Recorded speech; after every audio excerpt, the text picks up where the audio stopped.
one of the ways that we contribute to this country, that we grow our GDP, we grow our tax base, we contribute to each other effectively, we help finance our national security, our homeland security, our infrastructure. I had key employees that really wanted to be leaders in the company, but they didn't want to have any ownership and responsibility that way. So I just had to start researching out and figuring out, well, how do I market my company? Go to your local school board for 1 hour twice this year. And if you can have even just 10 or 15 employers show up and do that at the same school board, every single month there's 2 contractors filling out a little card to give your 30 seconds at the podium that says, I need your help and we have great jobs. Eventually they will hear you. But if everyone just did 2 hours a year, that's how we change this. Stacy, how you doing this morning? I'm doing great. She loves it. I ask the question every time. She's just like, I'm fine, dude. Just a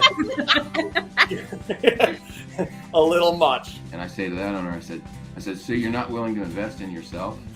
You're not going to invest in yourself. You're going to invest in companies you have no control over, whereas your company you control, and you don't have the confidence to pour the money into that. When things are busy and they're looking for their GC friends to sit down and negotiate a project on a GC and a fee, and they're more excited about building the project, and then all of a sudden the market swings, and now the developer market is going to go out and they're going to hard bid the same project to 2 or 3 different GCs, and that's where it starts going down.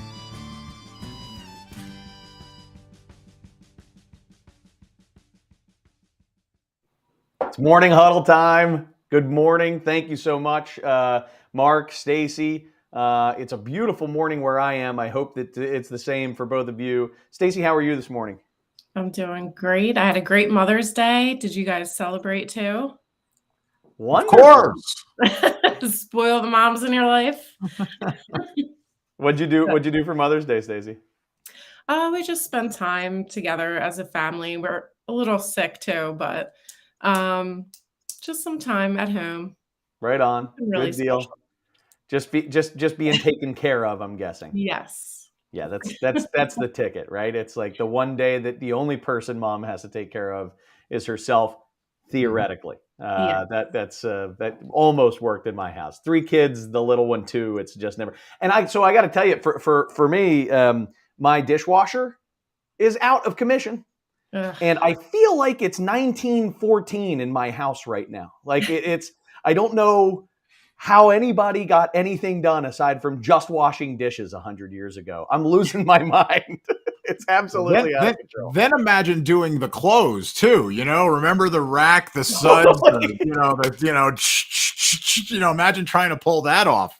Chores were like a full-time job. Yeah, straight that's up. It's respect for technology, Oh my God, no kidding. We have somebody coming out to fix it today, God willing. So we're good. So Mark, how are you? Let me give it a little bit of background here. So Mark is an author. He's a speaker. He's a really, really dynamic and fun guy that I got an opportunity to meet through Stacy and reaching out and helping to get Mark here with us today. Mark's passionate about the idea of embracing the youth, the young generation into the workplace and integrating the best of all of our generations in the workplace effectively. And so in the construction industry, I personally can't speak to all these other industries, but I know in the construction industry, it cannot be stressed enough. There is this major divide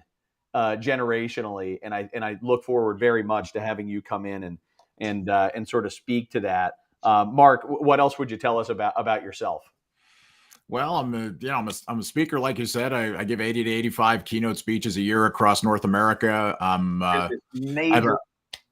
have a #1 best-selling book. I've won 8 national book awards. I've also had an opportunity in my life to now write weekly for Forbes for the last 2 years, and which is I've reached over 3 million readers, and that's pretty extraordinary. So writing on these topics of generation and education and career and workforce development, and how do we connect all the dots, and how do we stop working in silos between education, employment, and even economic development in our country, and how do we bring people together to have really substantive conversations so that we can close the skills gap. So that's what I'm all about. That's what I love to chat about. So I'm looking forward to it. Chad and Stacy, you guys are fun. So let's rock and roll. Let's Yeah. do it. Let's get into it. So Stacy, as per usual, let's get this audience engaged and pull out their best questions and comments and all that kind of good stuff.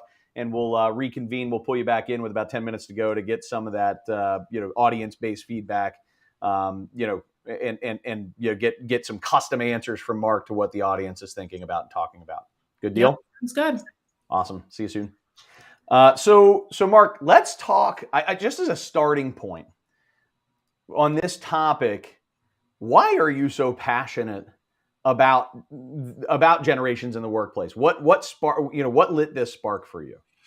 Well, for me, it's really the fact that most people in America today think that the younger generations, and thinking Gen Z, Gen Y, millennials, there's always a negative term associated with the way people talk about young people, right? They're lazy, they're entitled. You've heard these things. I've heard these things, and people think these things all the time. And I go completely the other way. I think they're the most extraordinary generations to come down the pike. I think they're the most intelligent, resourceful, and pit bull-like generations that we've ever seen in this country. When they see a want to in their life, they will move heaven and earth to get there.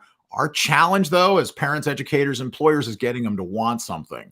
Yeah. And so really that's kind of the battlefield of the future. And so we have to build the want to into everything, because if the want to is strong enough, the how to will come. They'll figure out how to do the things we want them to do. But I think we have lost the ability in many cases to really create in a passionate way, through a transfer of enthusiasm and a human connection that we have with the young people in our sphere of influence, to build that want to, because they don't see our vision. They don't understand the mission. They don't understand the purpose. They don't understand why to do this. Right. I may be the oldest millennial in the world, or the youngest Gen Xer in the world. Like, I span this, and I have two much older brothers, so I definitely orient myself toward the Gen X, sort of mindset.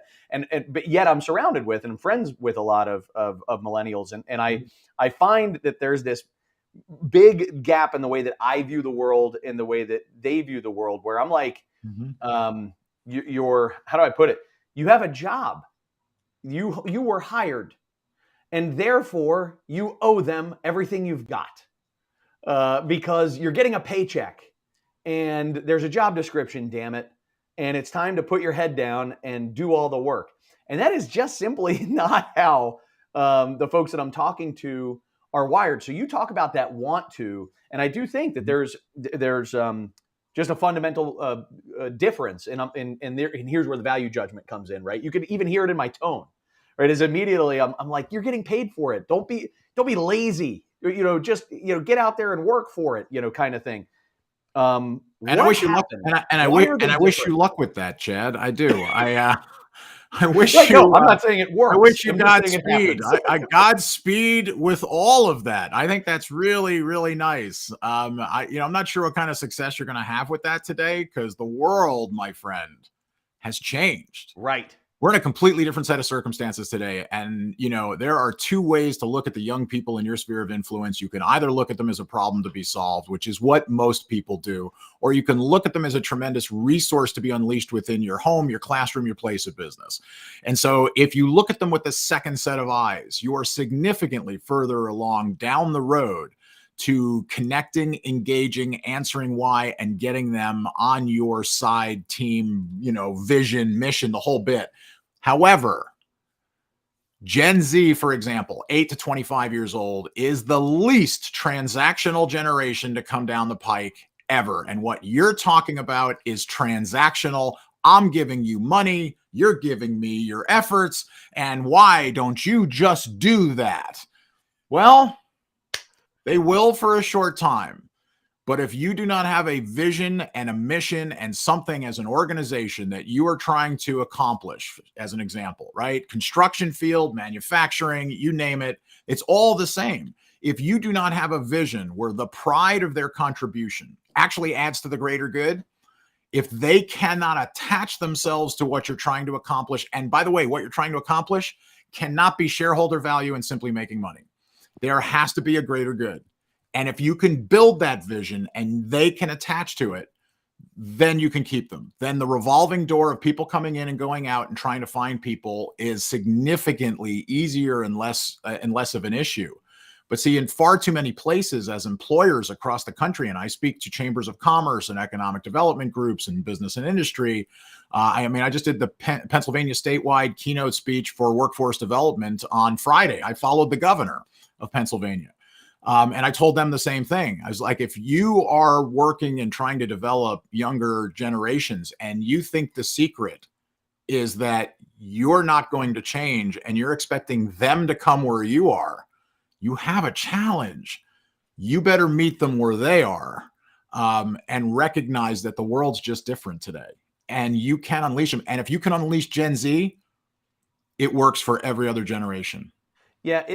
So it is different. We agree, and I agree wholeheartedly with what you're saying. I also know how hard it can be, to make that mental leap. And to me, just like anything else, when it comes to changing your perspective and coming closer, right, bridging the gap and coming closer to people who view the world differently than you do, I think it kind of starts with empathy.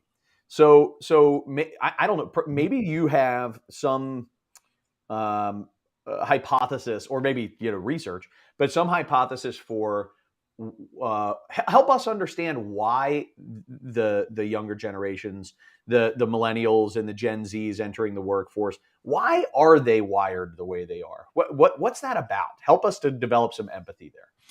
Yeah, well, they're exactly the way we made them. That's probably one of the greatest ahas I get when I speak to parents and educators, employers across America is, most people have no idea what makes them tick, what they think, or how they make decisions.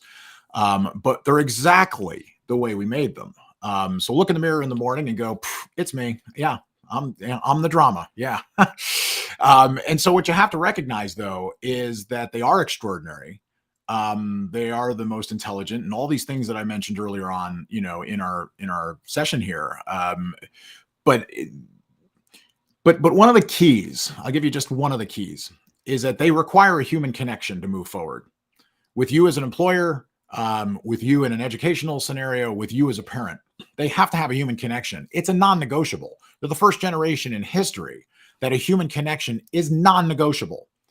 And yet, we live in a world today where human connection and the bandwidth to create the human connection has been significantly compromised. Pandemic, issues and challenges, the way the world has changed, people are moving faster and faster. You can go on, right? And so the human connection in many cases has been sacrificed. When I was giving this, I was giving a keynote speech several weeks ago to manufacturing, expo up in central Wisconsin. And I got an email the next day from a gentleman who said he was the CEO of a company. And while I was speaking for 90 minutes, he said, I watched a 60-year-old foreman in my company like scope locked on you because he has never given his attention to anything more than 10 minutes. But he was so riveted by the fact that the young people in his sphere of influence have completely changed. And when he recognized what the change was and that the human connection was everything, this guy said, my foreman turned to me and said, I have to change the way I deal with everybody in our business. And so you have to recognize that the world simply changed. You have to embrace the change. It's not a bad change. No, it's just a change. And I think most people look at it as a bad thing, and it's not a bad thing. In fact, if anything, the younger generations are dragging the older generations kicking and screaming actually to a better place. That's exactly what I was going to say. If anything, if you really reflect on some of the stuff that you're talking about, purpose, right? Human connection. How can those things be negatives? How can those things create anything other than a more positive workplace for everybody? But it's change. And so you do, it takes effort, it takes intention, but I think it's worthwhile for everybody. I don't think you're just catering to the youth, if that makes sense. I think the youth are the demand to engage the youth is actually making you a better business. Exactly. And if you can do this for the youngest generation, human connection, a transfer of enthusiasm for whatever your subject matter area is, for your vision, your culture, what you're trying to accomplish, getting them to come on board, all of that with you. And I mean, that works for Gen Y millennials, that works for Gen Xers, that works for baby boomers. There are people, I mean, I could sit here as a generational expert and I could tell you about all four generations, and I could tell you about the cusps of each of those, right? With the 2 years in between. But who has time or the bandwidth themselves as an organization to create, 8 different ways to connect with everybody at every age? Right. So I'm here to tell you the lowest common denominator is now Gen Z. But what works for Gen Z works for everybody. So if you can embrace it and understand it and then, advance because of it and move from transactional to transformative, and getting them on board, you'll never want in your business again. But So that's let's the talk challenge. about, we're big here on the Morning Huddle, with brevity, right? We're going to get to 30 minutes. It's it's about to happen. We're big in brevity, and we're also big with really tactical, tangible takeaways that Mhm. people can, kind of learn from. So you talk about this difference between transformative and transactional and transformative. That's what we're saying. Describe that difference, and what are some really tangible things that companies that make the change, or organizations of any type that make the change have in common? What are some things we should do? It can't be just about a paycheck. If it's about a paycheck, that's transactional. I'm going to give you X amount of dollars. You're going to give me X amount of time. But there you set up a dynamic, because myself as an employer, my goal is to get as much from you for as little as possible as I pay you. Right. Your goal as an employee is to do as little as possible and get as much from me as possible. That's transactional. It's just We're at not. odds. We're at odds. But transformative means that you are getting people to come on board your journey, that there is a journey that they're willing to give the best of themselves for, and you're willing to compensate them accordingly, but they bring a piece of themselves. But that has to be extraordinary. The pride of that contribution has to add to some greater good in the younger generations today. And so that's a big piece of what you do, it however you give back to your community and what have you there. And so as business and industries look at making this change, you have to recognize, though, there's other things that are possible. There's also work-life blend versus work-life balance. Older generations were big into work-life balance. They were trying to balance it all. Now it's all work-life blend. 90% of employees, and that includes all employees, 90% of employees want flexibility in their workforce. Here's the challenge. Okay, we're going to talk construction. Here's the challenge in the construction industry. And I say the same thing to manufacturers. I am not an expert on how to create flexibility in construction on a site. I don't know how to do that. I am not an expert at that. But I'm here to tell you, if 90% of people in our workforce need flexibility and want flexibility, and a work-life blend means that I can work some and then I can, live some, and then I work some and then I live some. If that's what's necessary and that's where people are, you have to find a way in the construction field to develop that. I don't know how to do it in the construction field. I tell manufacturers, I don't know how to do it on a manufacturing floor. But if 90% of people want something, you better find a way to incorporate it into your business model somehow. Yeah. That's a differentiator. The building industry is very difficult. I mean, you got to go to the majority of the workforce, particularly for specialty contractors, needs to go to the job site. You need to have a workforce there at the job site. So it's not like, hey, show up whenever you want to go to the job site and then leave whenever you're done at the job site, because we do need to have, people kind of working and collaborating on the same things at the same time. We need 30 people there at one time, not like 30 people there over the course of the next 24 hours. And so that can be challenging.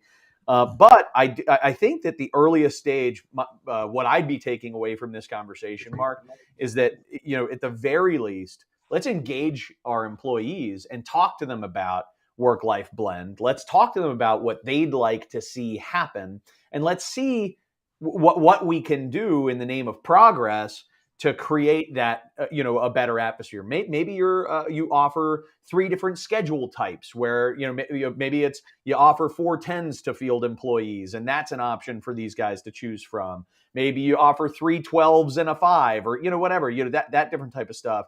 And, these are all ways of trying to engage a workforce. Now, of course, I guarantee you, I have a drywall contractor watching this right now saying, that's impossible. And maybe 4 10s is impossible in your world, but here's what is immediately possible, I think, is having the conversation and being open to the ideas and the dreams that your employees have, and being willing to at least try, right, to meet them halfway. So that's really fascinating stuff. Yeah, and Chad, so I will tell you, so I'm not in the construction business, although I have worked in construction early in my life, summer jobs. My dad was in construction; he worked for Turner Construction Company, so I'm very very familiar with job sites, lots of different kinds of job sites. And in my company, I've got 23 people that support what I do across North America, and in 24 years, I have hired, I've never fired, no one's ever left.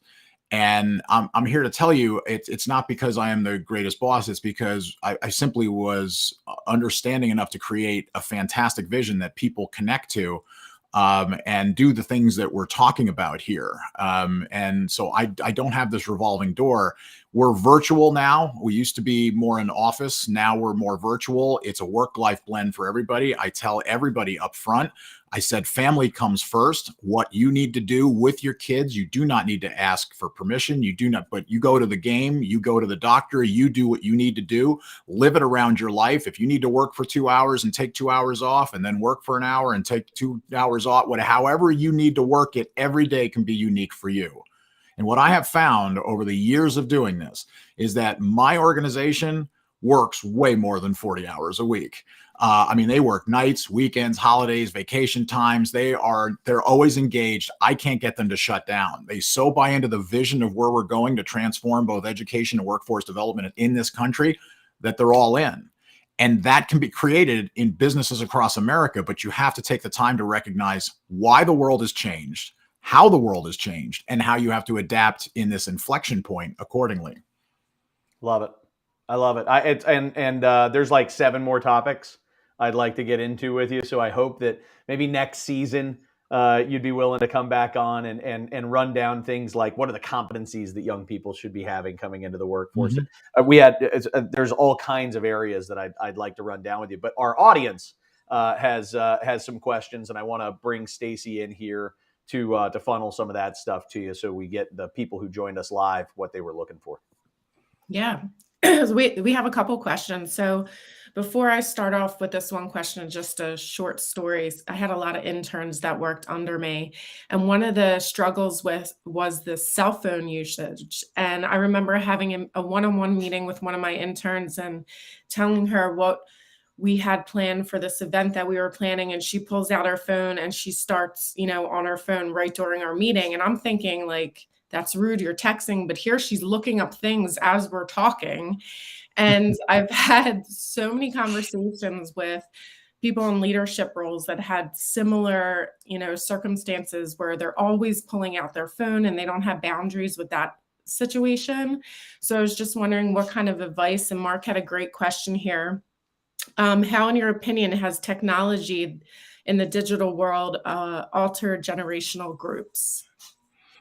It's helped it, it's hurt it. There's a yin and a yang to the whole thing. The dopamine effect that's, in young people today for all of the social media and things that they're on, is not necessarily a positive thing. I don't have a white paper on that or anything. That's just my personal opinion, is that I think it's made it very challenging, because whereas young people today are more connected than ever, they're also having the highest degrees of depression and loneliness. So I don't think it's the wonderful, boom we thought it was going to be in the long term. I think there are some things we certainly have to overcome, but it has also affected their ability to focus, and it has affected their ability to seeking attention both in the workforce and in educational organizations, in their schooling. So, I think it's something, again, we have to recognize where the world's changed, where the kids have changed, and young people. And how do we adapt accordingly to where they are? How do we meet them where they are, validate their circumstances, and help them be able to move forward? Building respect, building trust, building the human connection that is necessary for them, again, to see and buy into the vision of where you're going as an organization. If you do not have a vision that you yourself buy into as an organization or as a leader in the construction field or in any field, if you don't have that, they will never see it, and you will continue to run this revolving door of people in and out of your organization. So you have got to get clean with yourself in a vision and a mission that is something worthwhile that other people would join you for. Nice. Cody also had a great question. What are some of the best ways you've seen leadership connect with the younger generation? I think setting time aside for conversations involving non-work related topics goes a long way and builds a trusting relationship.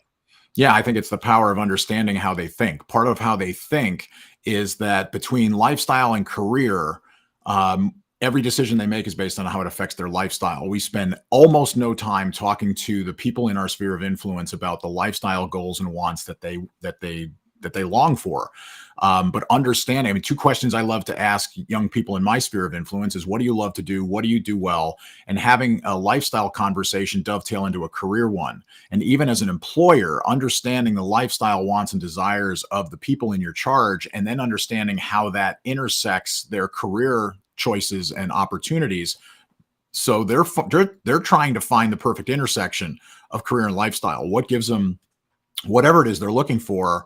And there's always a spectrum, right? I mean, on this spectrum, there's people on this end that want to be millionaires. On this end of the spectrum, they want to, just 2 hot meals a day. And then there's everything in between. So to understand the story behind every employee's, eyes, or every student's eyes, and being able to recognize that is what builds relevance to the career journey. And the career journey in your organization in the construction field, for example, is where can they go? How can they get there? And how can they fund whatever it is they want to be able to do in their life? If they feel you understand that, they are more apt to stay with you. Yeah. I love how you said, ask your employee what they love to do and what do they do well. I found that worked so great for me. And you can really capitalize on talents that you might have not even, considered into the job description or incorporate it into the role. So I think that was great advice. And then Eric TV has a question. As employers, what are the top 3 transformative behaviors that we should embrace in order to navigate the new normal? Can you say the question one more time, Stacey? I want to make sure I understand it correctly. Sure. What are the top 3? What are the top 3 transformative behaviors that employers should embrace in order to navigate this new normal? I think human connection, flexibility, work-life blend, being able to understand how to bring out the most. Also, learning and development, L&D, have become the top competitive differentiators. Every company across America today needs to invest more in learning and development because younger generations want more training, significantly higher. People say they're lazy and entitled. I don't believe it for a minute, because they actually want to be in continuous training. They actually want lifelong learning. They want learning, by the way, not only in the job skills and the things they need to be successful in your organization, they also want life skill training. 78% of employees today under the age of 35 want life skill training because they didn't get it when they were younger. Do they have classes on how to fix a dishwasher? That's a great question. I don't even know how to fix a dishwasher. I believe to fix that, I just call a 1-800 number, and I think it all just kind of happens. It's just magic. It's magic, and it's organic at that point. It is. So. I think that's all for the questions. So do we have any final notes for today? That's awesome. My reaction to this conversation is, invigorated, thinking about the opportunity to make these adjustments that will not only pull this generation of the workforce into your organization and create that spark, that fire and passion that really unleashes their potential, all that intelligence that you're talking about. So, you're so right. I talked to some of these people, I'm like, what did you learn in school, man? I didn't get it. I must have been on page 10. You're on page 100. I had no idea a lot of this stuff. So I think that's an amazing thought. And then that to accomplish that, to unlock that, you actually get to build a better company, because the list of things that you're talking about are just, it's kind of like a wish list of the best places to work. These are things that every company should be striving to try to accomplish. So I don't. My takeaway is extremely optimistic and excited for the people that the audience that has taken the time and taken the notes and hopefully use this as inspiration to go out and do something inspirational. So I hope so too, Chad. It's been such a pleasure being with you and Stacy and being able to have this chat. I feel like it could have gone another 2 or 3 hours, and we could have really dove deep into some of these topics. But thank you for asking great questions, and thanks to the audience for bringing the best of themselves to all of this conversation as well. It's awesome. Thanks for joining us. Thank you. All right, Mark, we're going to let you go. I'm going to talk a little bit with Stacy about what we have coming up next week. Thanks again so much, Mark. Have a great day. Thank you. All right, Stacy. So next week, we've got an exciting conversation coming up with Chris Bybee, right? This is somebody that you brought to my attention that's actually doing some work with people that that is providing virtual training for apprenticeship to speed up the rate of apprenticeship training and to create a better, overall better experience so that people come out of apprenticeship faster and with more skills and in a really convenient kind of package. Is that right? Yes. And I'm hoping that he can give us a demonstration because it's very important not just to have the discussion, but to see the visual with it. So I'm hoping that he'll walk us through like a demo on how, I don't want to give too much away, but he does HVAC, electrical, plumbing, skilled trades where you take tests online through like a virtual experience. So it just ups the level of current apprenticeship training. Awesome. Yeah. Well, very cool. Just a reminder here to email Stacy if you want to be added to our weekly email list. We send it out so that you don't have to stalk your LinkedIn and figure out if you've been invited to the Morning Huddle, and you can just register by clicking with one click. Jump on Spotify. For those of you who are driving down the road, podcast listeners, and I can't tell you how many times I was just at an event last week and probably 5 people came up to me and said, man, I keep missing the huddle. I'm going to get there. And I'm like, look, you don't have to get there live.